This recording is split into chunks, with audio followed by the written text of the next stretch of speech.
r/AskReddit by Reddify. What was the best pilot episode of a show ever? Lost. That was just intense straight from the beginning to the end. I don't think that they had the best pilot.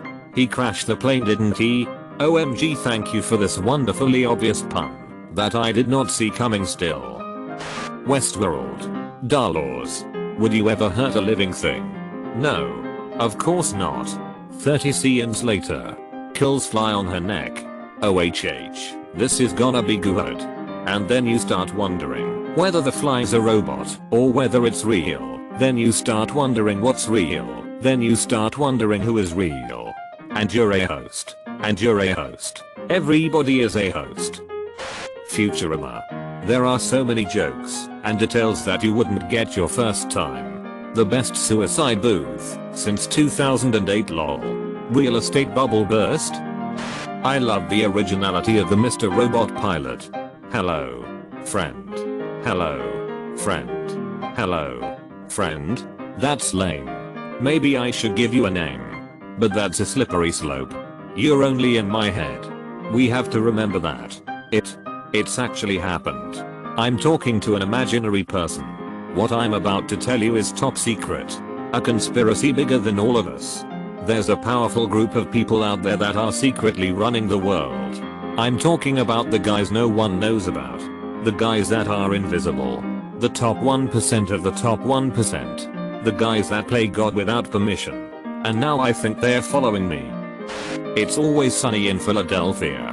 They just went straight for it. With no heads up and no warm up. Have you seen the original pilot?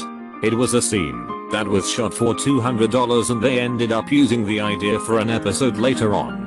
The one where Charlie has cancer. Glenn has said the $1,000 price tag. His words that get attributed to that pilot came out of nowhere. He said they didn't spend a dime. They had the camera and everyone involved worked for free. Cheers. Seamless introduction of characters and premise whilst putting the viewer straight into a major plot point from the first minute. I loved every Norm. Want a beer? And then his backs to that question. That show is great. I rewatched that and Frasier last year and it's much funnier as an adult. Norm. How's it going, Norm? Shaking his head, it's a dog-eat-dog world and I'm wearing milk-bone underwear. Easy. Chappelle's Show. Clayton Bigsby the black-white supremacist. Pop Copy. Such an amazing episode. Ducking Pop Copy is the best. My butt is itching like crazy. And I took a shower. How yeah, I suck toes. Turns towards customer. Can I help you? Immediately turns away. The Walking Dead. I had never seen anything so gory on regular cable before. TWD's pilot was fantastic.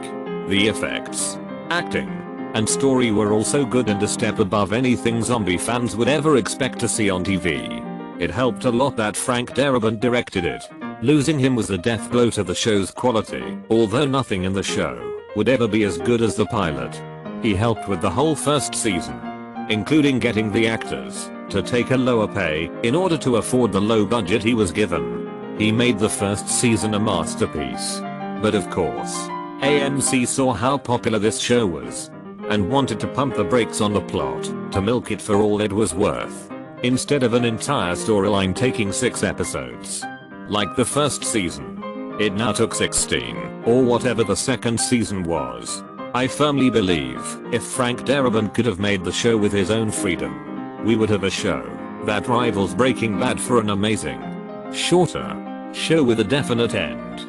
I believe the show would be done airing by now, but we would still be talking about it the same way people still talk about Breaking Bad. I wouldn't rank it as one of the all-time greatest pilots in television history in the leagues of Breaking Bad and Game of Thrones, though it was still pretty great. But I'd say Brooklyn 99's pilot does a pretty good job of introducing its characters and their unique personalities, and pretty much tells you what you're getting into. I find it pretty clever how Terry explains who everyone is to Holt and by extension, the audience. It sets up things like Jake and Amy's competitiveness, and even hints at their future romance when Jake compliments Amy's appearance toward the end, and Holt being gay. It manages to sum up pretty much everything you need to know about the show. while still delivering a solid and funny episode that you can still enjoy on rewatches. That said, I had forgotten how Boyle was in love with Rosa at the start. And I'm really glad they ditched that early on.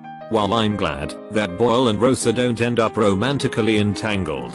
I really like that storyline.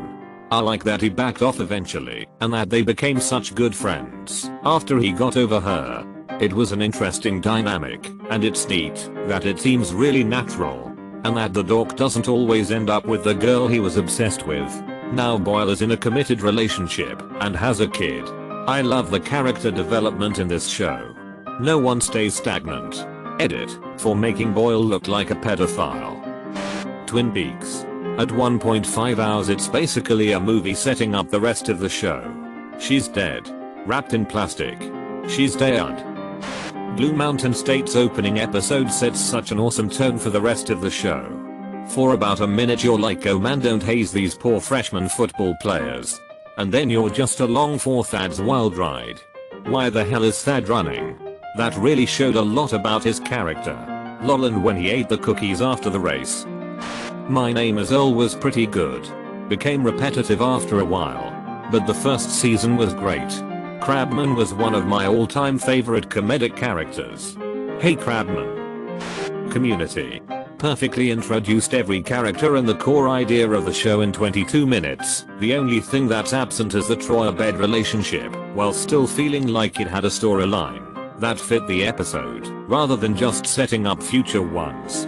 Apparently the duo was supposed to be Troy and Pierce, but they ended up going with Troy and Abed because they had such great chemistry.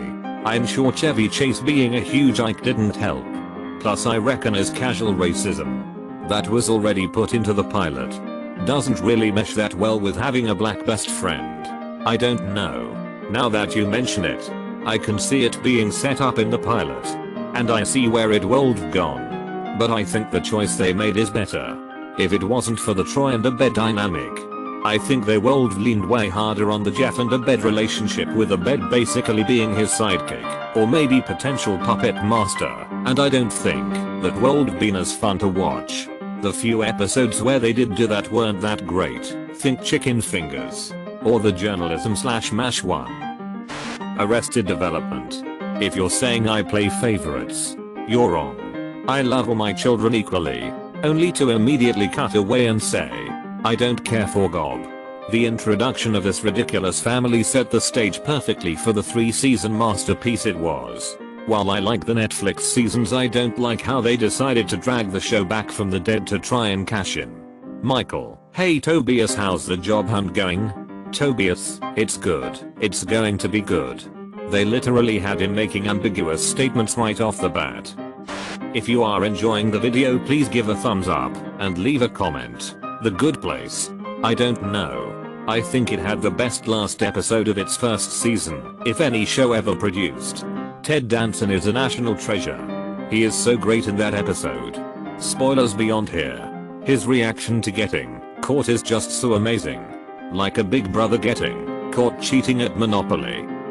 The West Wing. Get your fat asses out of my White House. The president came to a sudden arboreal stop is one of my favorite lines from any show ever. He tried to swerve. Well, he was unsuccessful. Also I love the line true or false. If I was standing at the keys with a pair of binoculars, I would be as informed as I'm right now. Cowboy Bebop's pilot immediately got me interested with its soundtrack and its well animated fight scenes. I really liked Spike and Jet immediately. Their chemistry and the subtle humor. Spike, this is real mystic and all. But do you have anything to eat here? Old man bull, stomach growls. Spike, sighs, I see. Breaking Bad emo. It was so fun, I immediately wanted to see what's next. The pilot didn't hook me. The bathtub episode did. Same here. Liquefied human organs pouring from ceiling. Walt calmly lectures Jess about chemistry. Me, oh. I'm so in. Pish. Started the show off on a great note. You know that's right. Should I slice this up for the road? It's amazing how many pineapples you spot after watching the series a time or 3. Last Man on Earth. It was the show's best episode. Kinda figured that it would be too. since it was probably the only episode where he was actually the last man on Earth. What a waste of a premise. House of Cards sets the tone for the show, as well as Frank's ruthlessness. Sad to see how the show ended up. Yet when everything came out about Spatty, I feel they should have just cancelled it. The writing of the final season felt so rushed, and Frank simply brain dead is so disjointed. Scrubs, username checks out. But really, it was a great first episode, and the characterizations and themes never wavered from it. It stayed true to itself all the way to the end. Not the technical end. The real end, you know what I'm saying. You think my name is Turkleton? The X-Files hooked me instantly. The pilot is such a great microcosm of the show. I'm amazed they were able to start out so strong. Nothing captures the feel of the series as a whole better than the pilot and the 2 episodes that follow. The only problem I have is that I go back and forth on Duchovny's acting.